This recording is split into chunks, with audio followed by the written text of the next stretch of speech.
ಯೋಹಾನ 16. ನೀವು ಧೈರ್ಯಗೆಟ್ಟು ಹಿಂಜರಿಯಬಾರದೆಂದು ಇದನ್ನೆಲ್ಲ ನಿಮಗೆ ಹೇಳಿದ್ದೇನೆ. ನಿಮಗೆ ಬಹಿಷ್ಕಾರ ಹಾಕುವರು, ಅದಲ್ಲದೆ ನಿಮ್ಮನ್ನು ಕೊಲ್ಲುವವನು ತಾನು ದೇವರಿಗೆ ಯಜ್ಞವನ್ನು ಮಾಡಿದ್ದೇನೆಂದು ನೆನೆಸುವ ಕಾಲ ಬರುತ್ತದೆ. ಅವರು ತಂದೆಯನ್ನಾದರೂ ನನ್ನನ್ನಾದರೂ ತಿಳಿಯದವರಾಗಿರುವುದರಿಂದ ಇಂಥದ್ದನ್ನು ನಿಮಗೆ ಮಾಡುವರು. ಆ ಕಾಲ ಬಂದಾಗ ಆತನು ನಮಗೆ ಇಂತಿಂಥದ್ದನ್ನು ಹೇಳಿದ್ದಾನಲ್ಲ ಎಂದು ನೀವು ನೆನಪಿಗೆ ತರುವಂತೆ ನಿಮ್ಮ ಸಂಗಡ ಈ ಮಾತುಗಳನ್ನು ಆಡಿದ್ದೇನೆ. ನಾನು ನಿಮ್ಮ ಸಂಗಡ ಇದ್ದದರಿಂದ ಮೊದಲು ಇವುಗಳನ್ನು ನಿಮಗೆ ಹೇಳಲಿಲ್ಲ. ಆದರೆ ಈಗ ನಾನು ನನ್ನನ್ನು ಕಳಿಸಿಕೊಟ್ಟ ಆತನ ಬಳಿಗೆ ಹೋಗುತ್ತೇನೆ.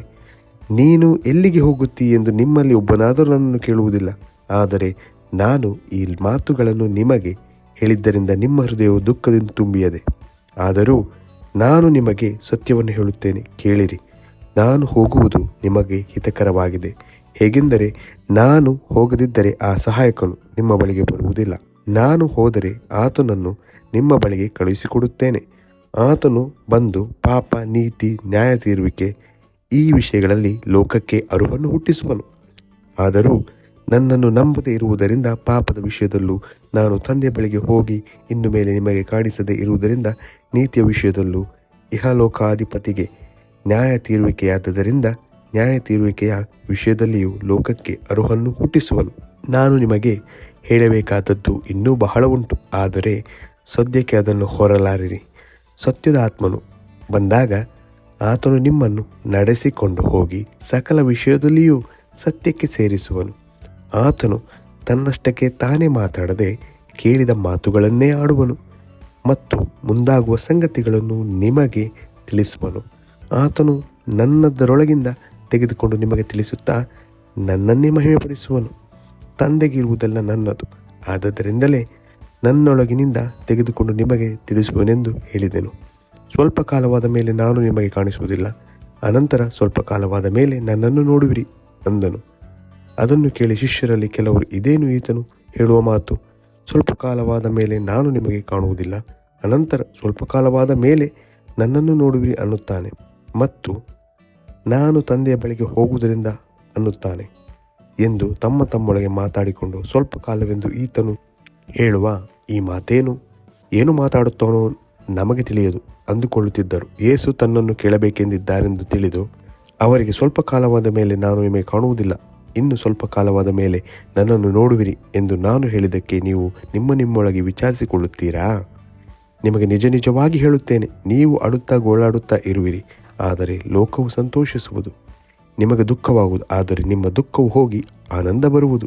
ಒಬ್ಬ ಸ್ತ್ರೀ ಹೆರುವಾಗ ತನ್ನ ಬೇನೆಯ ಕಾಲ ಬಂತೆಂದು ಆಕೆಗೆ ದುಃಖವಾಗುತ್ತದೆ, ಆದರೆ ಕೂಸನ್ನು ಹೆತ್ತ ಮೇಲೆ ಲೋಕದಲ್ಲಿ ಒಬ್ಬ ಮನುಷ್ಯನು ಹುಟ್ಟಿದ್ದಾನೆಂಬ ಆನಂದದಿಂದ ಆ ಬೇನೆಯನ್ನು ನೆನೆಸುವುದಿಲ್ಲ.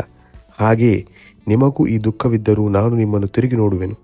ಆಗ ನಿಮ್ಮ ಹೃದಯಕ್ಕೆ ಆನಂದವಾಗುವುದು ಮತ್ತು ನಿಮ್ಮ ಆನಂದವನ್ನು ಯಾರೂ ನಿಮ್ಮಿಂದ ತೆಗೆಯುವುದಿಲ್ಲ. ಆ ದಿನದಲ್ಲಿ ನೀವು ನನಗೆ ಯಾವ ಪ್ರಶ್ನೆಯನ್ನೂ ಮಾಡುವುದಿಲ್ಲ. ನಿಮಗೆ ನಿಜವಾಗಿ ಹೇಳುತ್ತೇನೆ, ನೀವು ತಂದೆಯನ್ನು ಏನಾದರೂ ಬೇಡಿಕೊಂಡರೆ ಅದನ್ನು ಆತನು ನನ್ನ ಹೆಸರಿನ ಮೇಲೆ ನಿಮಗೆ ಕೊಡುವನು. ನೀವು ಇದುವರೆಗೆ ನನ್ನ ಹೆಸರಿನ ಮೇಲೆ ಯಾವುದನ್ನೂ ಬೇಡಿಕೊಂಡಿಲ್ಲ. ಬೇಡಿಕೊಳ್ಳಿರಿ, ನಿಮಗೆ ಸಿಕ್ಕುವುದು. ಆಗ ನಿಮ್ಮ ಆನಂದವು ಪರಿಪೂರ್ಣವಾಗುವುದು.